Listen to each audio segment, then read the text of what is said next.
L'image et la réalité. De César aux technologies modernes. L'usage de l'image pour influencer la perception publique est une pratique ancienne qui remonte à l'Antiquité.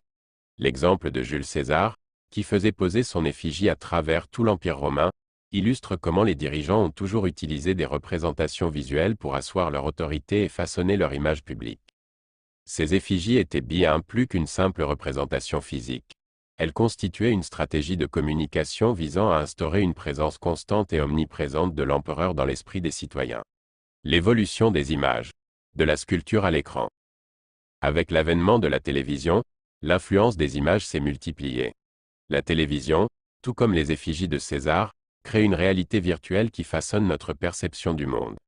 Les images télévisuelles, diffusées en continu, envahissent notre quotidien et modèlent notre compréhension des événements et des personnalités publiques.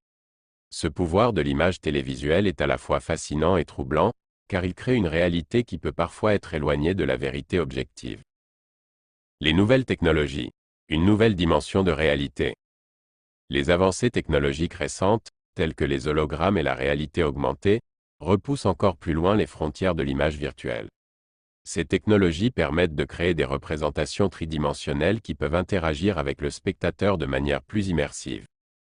Ces innovations posent des questions fondamentales sur la nature de la réalité et la manière dont nous percevons le monde.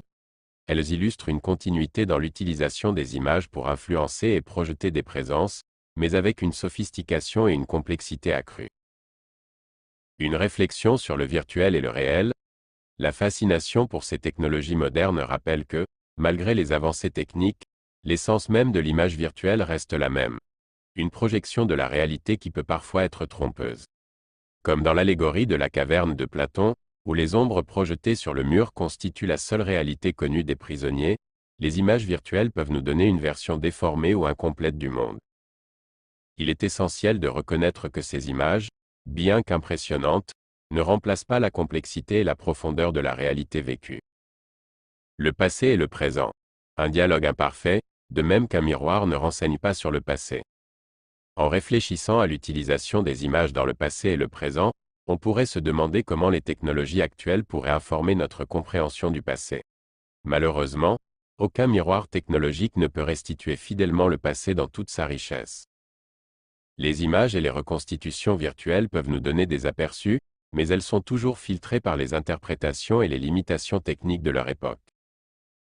Pour conclure, l'image télévisuelle et ses implications.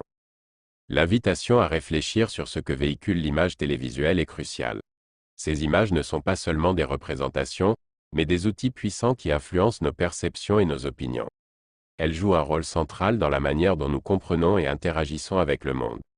En reconnaissant les limites et les potentiels de ces technologies, nous pouvons mieux naviguer dans un paysage médiatique complexe et en constante évolution.